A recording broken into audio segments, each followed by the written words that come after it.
Ladies and gentlemen, Mbha is in the building. How you doing, sir? What's good, my brother? You well? Ah, fantastic. You know, you deserve this. I don't want to lie. You deserve this. Not many people deserve that, but you deserve it, definitely. I receive.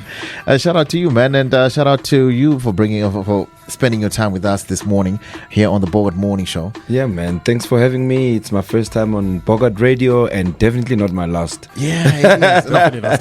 Definitely not the last. I can assure you there. Yes, sir. No, fantastic stuff, man. Hey, we can dive into a lot of things that you do, but recently, one of the activities that you were doing was you're helping school children with your company that does lights or something like that. Yes. You're helping them providing lights and so that they can study 100%. Tell us more about that. So, with the many companies that I run, I also have an NPC, the Mbha Community Drive. So that NPC is really geared towards doing community work. That's why I called it the Mbha Community Drive, not foundation. It's a community drive. So everything that is to do with the community, we want to be the solution to the problems. We obviously acknowledge that there's a lot of problems in South Africa that affect different communities. So instead of us sitting there complaining every day about what government is not doing or corruption and all these things, do something about it. The area of influence that you have as a human being starts with you and your family. So for the past 4 years, we've been embarking on a back to school campaign where we either buy school shoes or backpacks for the kids. So this year I thought to myself, let's do something different, man. We've been doing school shoes for a long time. Yeah. There's a problem in South Africa that no one wants to talk about, which is load shedding. We are so accepting of nonsense. About it, but we just talk about it. Not solving it ends there, right? Yeah. And the funny thing is that every year when it comes to the beginning of the year, we expect great results when it comes to matriculants, right? Exactly. When the Minister of Education does her talk, we're expecting 90%. We want distinctions. But we forget that what happens to those kids at night when there's load shedding? What happens to the township kid? What happens to the village kid during load shedding? Yes, in the burbs there's solar systems, there's generators. They can afford it, right? And the sad thing is that in the township, the load shedding can run as long as 4, 5, 6 days. Weeks even weeks. Yeah. I mean, there are communities that I know of that haven't had electricity since October last year. And some people would think it doesn't exist. It does exist. So I thought to myself, let me embark on an LED lantern drive where I know that no matter what happens, even during load shedding, these kids can be able to study. So we've managed to donate about 400 of these. I managed to get some corporates, some investors, some kind South Africans who have donated their time and their money towards this. So I know that there's 400 learners out there in Soweto right now that are able to study at night. Yes, exactly. And what I'm doing now is I'm putting a challenge to a lot of accounting firms, a lot of banks, a lot of financial institutions. My next goal is to target the Soweto UJ campus. And I spoke to them yesterday. In fact, they've got 600 third-year accounting graduates that are ready to graduate this year. Now, how do you make sure that they all graduate? Exactly. They have to be able to study through load shedding, guys. So I've bought 100 LED lamps with my personal fund, and I need 500 more because there's 600 of them. So I'll be handing over these 100 on the 26th of this month, and I'm hoping that by then would have some good Samaritans and corporates that will help us to buy the 500, so we can hand over all 600 to all 600 graduates. And imagine that. Imagine having accounting students that graduate and they'll thank you as a brand and end up working for you. We need accountants, we need accounting clerks, we need accounting technicians. There is no business in South Africa that can operate without a bookkeeper or an accountant. So let's equip ourselves with the future of our country, which is making sure that our books are up to scratch. We pay SARS, we pay our debts, we pay our taxes. It's the right thing to do. Wow, this is amazing. I won't lie, I wasn't expecting this one. I just saw something on Twitter, but wow. He did say we have a lot of questions, and he did say be ready for the answers. I did warn you guys. Yeah, he's got the answers, all right. Well, I mean, alongside with your philanthropist work, you do a lot of things. You're in real estate, you're an entrepreneur. Yeah. We started off from what you're doing right now in terms of community work. But tell us quickly, just to let our listeners know who you are. What is Mbha? Who are you as a brand? Mbha is a Kasi dreamer. born and raised in a township called Pimville in Soweto. Soweto being the biggest township in the world. Soweto being the only township with a golf course. I'm a golfer as well. Yeah, man, let's keep at it, you know. So I'm from a suburb in Soweto called Pimville, what we call the Sandest of Soweto. I'm proud to say I'm from Pimville, not ashamed of it. In fact, I'm so proud of coming from Kasi that I actually have I own the word from Kasi to the world. I've trademarked it. So the whole reason, the whole point of me starting a movement called From Kasi to the World is that I want to celebrate everything that is from Kasi and take it to the world. And I hope people are listening right now, especially people from the hood, because there's a lot of Kasi terms that other people coin. Yeah. And they don't trademark it, and they don't. Other people just come and take it. They don't. And that's one thing I learned through my career, you know. So I was born and raised in Pimville. I matriculated in 96 at a very young age of 16. I was 16 when I matriculated.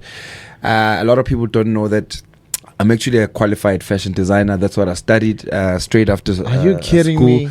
Wow. I used to be a fashion buyer for one of the big retailers in South Africa that I'm not going to mention because we are competing with them as Bogart. You know what I mean? Yes, sir. Yeah, we don't mention other people that don't deserve the platform. You know, we can't create a platform and then give other people the flowers. You know what I'm saying? So I used to be a fashion buyer. And then I got into marketing. I've been in petroleum. I worked in petroleum. I've worked for Sasol. I've worked for Total. I've run a production company. I've produced some of the biggest sitcoms you can think of. City Sesla, Ses Topla. I was part of the Black Brain Group. And then I got into real estate. In 2014, I got into real estate after being diagnosed with acute meningitis. I was in hospital for a week. Almost took my life. And I think there was a turning point for me, you know.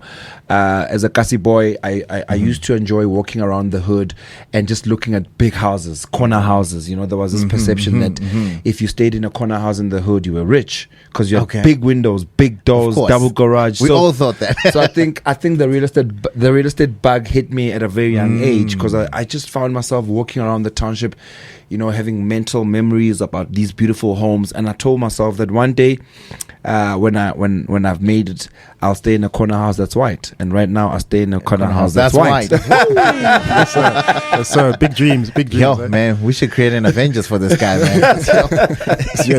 But I think we definitely need to start a podcast with him where we just talk about this, because this story seems like it's a very long story and a very interesting one. You know? Absolutely. Yeah, and I did promise people earlier on that, you know, if you want to buy a house, I got the right man who's going to come into the house. Oh yeah. And so tell us a little bit more about the property game. Sure. The property game. So I started Black Real Estate in 2014 after coming out of hospital, being diagnosed with acute meningitis over 7 days. It gave me time to think about my life, to just figure out what's important in my life, the kind of people I want to hang around. Yeah, but also, you know, you are the crowd you keep, you know. So for me, I had to get rid of a lot of people around me just to clear my space up, you know.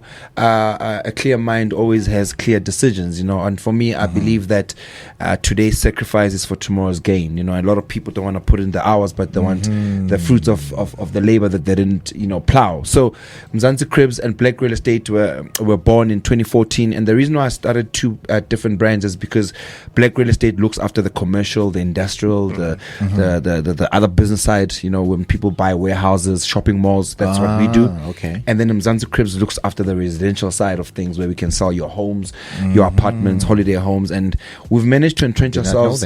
Yeah, we've managed to entrench ourselves in the real estate business because we saw that there's not a lot of black people in the space. 90% of estate agents are white, yet 90% of our population is black. That can't be. I was not willing to accept that, man. You know, so started it. Ruffled some feathers in the process, you know, created some enemies in the process, but that is what it is, you know. When you come with innovation, not a lot of people will accept it, you know. Okay, well, where's motivation coming from, man? Because, you know, especially in the real estate space, you know, the commission or the satisfaction of the client purchasing the dream home, what exactly makes you tick for all this? What makes me tick is the fact that I know what it's like to have nothing, my brother. And I'll never go back there. Sure. So every day I wake up, I know that I gotta do great for myself, so that I can do great for my family, so that I can do great for my suburbs, so that I can do great for my city, so that I can do great for my province, and do great for my country, and do great for my continent. Exactly. Because that's what it's speaking about your suburb, You in real estate, of course, Yes, as you've mentioned. Proudly from Pimville. Yeah. But let's take you away from there. I don't want you to say Pimville is the best place. Yes. Where in Mzansi is the best place to buy a house? In Mzansi, Yeah. Cape Town. Okay. Cape Town is I agree as well. Cape Town is the epitome of real estate in Africa, because all investors want to stay there. In fact, if you go to Cape Town, even the weather is unpredictable, just like There's overseas. there's actually a saying like when they make money, you move to Cape Town. Absolutely. Why do they want? Why do people want to Absolutely. buy? Is it, Because it's aspirational. Yeah. You wanna be you wanna be where the Mutsipes are. You Of wanna course. be where Beyonce and Jay-Z are. You know, Yes. let's be honest. We all aspire to have great things in life. For you sure, know, of course, so yeah. where do you have that point of contact where you're like, this is the place that, you know? So I'd definitely say Cape Town. In Johannesburg, I'd say Sandhurst is obviously the most expensive Yeah, of course, area yeah, in Johannesburg, and I would imagine in KZN, Umhlanga, and those areas, your Palitos, those are the areas that Yes, the rich and exactly, the yeah. famous, you know, buy a lot of their properties. So what we've done is, you know, outside real estate and selling homes, we actually also created a show, a makeover show, where we fix people's homes. Okay. It's our way of giving back as well to That's a our nice people. one. So the idea is that you can nominate anyone that is deserving of a break in life. It could be your colleague, it could be your girlfriend, it could be a neighbor, it could be a lady who's doing such great work at a crèche. And Yes, we'll come exactly. out there. Okay. We look at the story. If the story is compelling enough, we get our teams to obviously check in terms of due diligence, and then we do it. We've produced 3 seasons of the show on Mzansi Magic already. We've changed the lives of more than 100 South Africans, and we've created employment in the process. So not only are we changing lives of the people that we're renovating, but I get to hire plumbers, I get to hire painters, electricians, builders in goes my further team. than just the TV, even And the those TV guys- production as and well, guys. Absolutely, production team. You know, I've got camera crew, I've got sound guys, I've got camera guys, and these guys are breadwinners. So it's not just about us changing the lives of the people that are getting the reno, but also the people that are behind the scenes. That was actually going to be my next question, because obviously in yesteryears, property business was you get your property agent. The property agent will take you through the house, sell you the house, and that was it. But over the years, with reality TV and just with social media, for instance, property has developed. Property sales has changed. Yeah. Property agents have changed the way they sell property, and you've just given us some insight as to how you've changed it by getting a whole team that will do the renovation, that will perhaps showcase how this house is being sold. What are some of the methods that you've used to ensure that you, as a property agent, stay in the eye or in the mind of a client or buyer? So what I did, the one thing I did is I looked around and I saw that, okay, 90% of estate agents in South Africa are white. What are they doing that's different? And I was like, oh, okay, these people are still old-fashioned in how they do things. They still have the for sale boards outside the street. You'll never find a black real estate or Cribs for sale board. I'd rather take that money and go donate it to a charity, because it's a waste of money for me. You know, you got to be innovative in how you do things. So we started introducing virtual tours using my phone. You know, started bringing a whole lifestyle to it. You know, the cars that we drive, how we dress, because real estate is life. You know, it's a lifestyle. You're selling a lifestyle. You're selling how you look. You know, what you're driving, the kind of homes you're selling. Because when people look at that, they are inspired by that. And I think that's the one thing that actually separated us during COVID. A lot of estate agents couldn't sell, but we could, because we had our virtual videos that people could view. And they're on their devices. So they're on their devices and they're stuck at home. So most of them are obviously consuming this content online. So we're a cut above the rest. And I'm not afraid to say that. We are really a cut above the rest. And we work with a lot of young people. And that's the trick for me, is that I employ a lot of young people that are more intelligent than me, because I can afford to employ them, right? So employ the best young people that you can get into the game. They will give you the ideas and they will run with the ideas. You just need to give them direction and show them that your experience is actually quite important. And I think that's what it's about, striking a balance between experience and talent. Amazing. Safa made an announcement that Bafana will be getting about 137 million rand should they win the African Cup of Nations. 137 One million. of them will come back to Mzansi. They'll be looking through the TT Mbha website and thinking, They must come by cribs. They must what is the most expensive house I can buy here? Before you answer that, what's the most expensive house you've sold? The most expensive house I've sold. If I had to tell you that, then I would have SARS on my back. I would have the Auditor General on my back. And this is a question that I never answer because I don't want to bring light to myself. I don't want to bring attention to myself. But we've sold quite a lot of high-end properties in the past 7 years of us being in business. Actually, 10 years. We're 10 years this year. Oh, okay.